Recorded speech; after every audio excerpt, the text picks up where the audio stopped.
જય હિન્દ, જય ભારત, જય દ્વારકાધીશ। હું આપનો ભૌતિક ભૂત આમ આદમી પાર્ટી જુનાગઢ શહેર।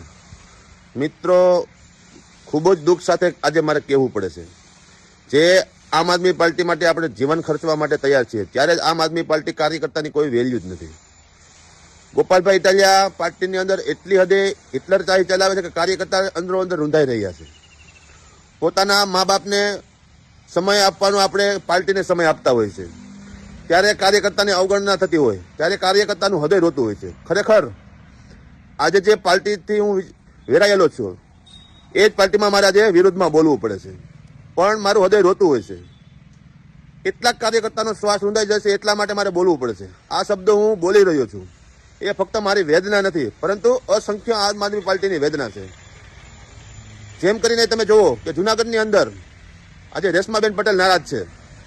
કારણ એક જ છે એનું કે ભાઈ ગોપાલભાઈ ઇટાલિયા કે એ અંદરો અંદર ગમે ત્યાં સભા હોય, ગમે ત્યાં મોટી પાર્ટીને મળવાનું હોય, ત્યારે એમના નજીકના વ્યક્તિ જ હોય છે એમની સાથે।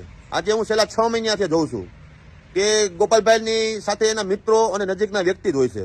તો ભાઈ આમ આદમી પાર્ટી તમને સમય આપે છે, એના કાર્યકર્તા તમને સમય આપે છે, તો એમનું શું, એનું ભવિષ્ય શું? એને કંઈક હોય ને, એને કંઈક લાહો હોય ને કે અમે આગળ વધીએ, પણ ના, એ ગોપાલભાઈ એના નજીકના વ્યક્તિનું વિચારે છે, બીજા કોઈનું વિચારતા નથી। જય હિન્દ, જય ભારત।